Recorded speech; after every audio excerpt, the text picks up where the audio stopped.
In 2006, on the Japanese image board 2 channel, a user would make a post asking about a game he found called tegami, or letter in English. The post was titled, "I was rearranging a bookshelf and found a Super Famicom game in the back." In the post, the user talks about how at the time, sound novel games were super popular like Kamatachi no Yoru and Otagiriso, and that he found this game called Tegami. He played it, and said that it was about a video game pirate that gets his hands on a game called Armageddon. The user said the game did not have an ending, and that there seemed to be a bug where during the middle of the story, the man goes to deliver a letter, but after he leaves, the screen whites out. The user then decides to send the game to his friend, who is also into novel games. Then a month later, he supposedly went missing. The user then found his friend's belongings, including the game, on a hill outside of town. Eventually, the user claims he got a package with the game inside of it. He didn't want to touch the game out of fear. He then tossed the game into a nearby river. However, soon after he returned home, the game returned to his bookshelf, and he posted the thread. Other users in the thread were interested and soon found the game's ROM online. When you boot the game, you are greeted by a title screen with the name of the game and additional text that says Episode 1. Pressing any button will start the game. The game opens with a background of letters and the character reflecting on when they used to copy games, and that they would buy games, copy them,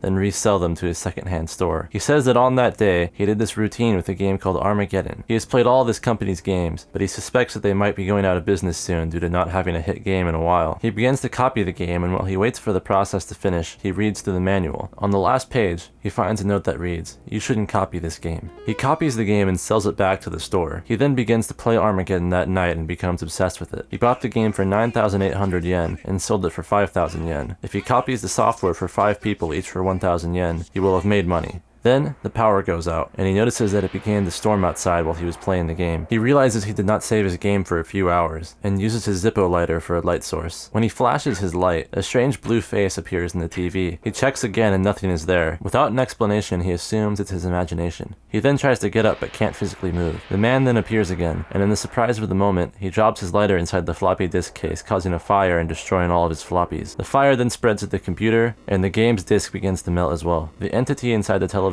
begins to laugh, and the fire soon spreads to his body.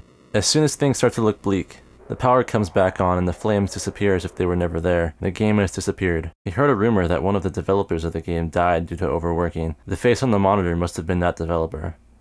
After this, he vowed never to copy games again. He states that he has learned that every piece of software contains the developer's passion, and that buying the next release of a company's game helps them to be able to make more games. The last line of the story is, "Users have no right to say, this company's software is not interesting these days." And then the credit screen appears, and the only thing you can do is close the game. This credit screen is the only information we have on who may have created the game. In it, we see it was written and produced by Kami, and that Zaimoto was used for the blue face that appears in the game. Both names have a tag next to them that reads Neketsu Saikyo Net, and the game is listed as being finished in 1995. Digging into the creator of the game Kami and the Neketsu Saikyo Net on the internet, we see that he is previously responsible for creating a game emulator for use on X68000 computers. In the documentation for the project, he says to use it with game backups and copies, but not to use it for illegally copied games. The date left at the bottom of this document is 1993 to 1994. In 2007, a year after the thread was posted on 2 channel, a new user would come and post more information about Tegami and the creator's supposed origin. They make multiple posts, but to summarize, according to this user, Tegami is nothing occult, and that a cartridge for the game never existed, and that it was designed for emulators. He says that the whole Hill story was just a rumor, and that the game was supposed to be a trilogy with 3 episodes. The game was created and hosted in the Neketsu Saikyo Net within the Zob Station BBS, which appeared in the game's credits. The website was a small BBS or bulletin board system that existed to redistribute illegal ROMs of video games. The user states they used to post some of their own software on there for the other members, but that Tegami was the last game that would be posted on there. The story of Tegami was to showcase someone being punished for pirating a game. So why was this game posted on a BBS specifically for pirating video games? According to the poster, Kami was married and was employed at a major game company. He was a programmer that supposedly worked on quite a few Super Famicom games, but not under the Kami name. According to the user, Tegami was supposed to be an entirely different story, but the final version was not published by Kami. There was a leak within the company Kami was working in, and it was discovered that Kami was the head of the Neketsu Saikyo Net, and not only was he distributing other people's games on the website, but the games of the company itself. Kami was supposedly fired and then arrested for a few months. After he got out, it was impossible for him to get a job as the rumors of him distributing games illegally was shared between other companies. He also dealt with marital issues and got into a divorce and then ended his own life. While Kami was locked up, Kami's best friend Zaimoto, the person whose face was used in the game, finished the game and posted it. Supposedly Zaimoto was Kami's best friend since college, and worked at the same game studio. Zaimoto was not arrested, but he was also fired due to the incident. Unlike Kami though, he was able to get another job at another studio and continue life. The Neketsu Saikyo Net was a private BBS with a small amount of members. Access was password protected and all users on the site knew each other. Most members were supposedly also within the game industry. Since Kami got locked up due to running the website, Zaimoto feared bad things would happen to the other members, so he took the game Kami was trying to produce named Tegami and finished it. He then published the game to the BBS. The original upload included a text file that, according to the user, was lost in later uploads of the game's ROM. The text file warned everyone that Kami was arrested and that they should abandon the board, and that apparently there was an encrypted message that led to another board to post in. The user says the original person's story in the first rumors was similar to the second game in the trilogy that never came to exist, and that 5 to 6 people were working on Tegami, but not all were mentioned in the staff roll, so possibly he was one of the people who knew about the game back then. He then links the ROM for Tegami with the supposed original text file, but this link is long dead. The user ends the post by mentioning that Zaimoto later married Kami's divorced wife, which...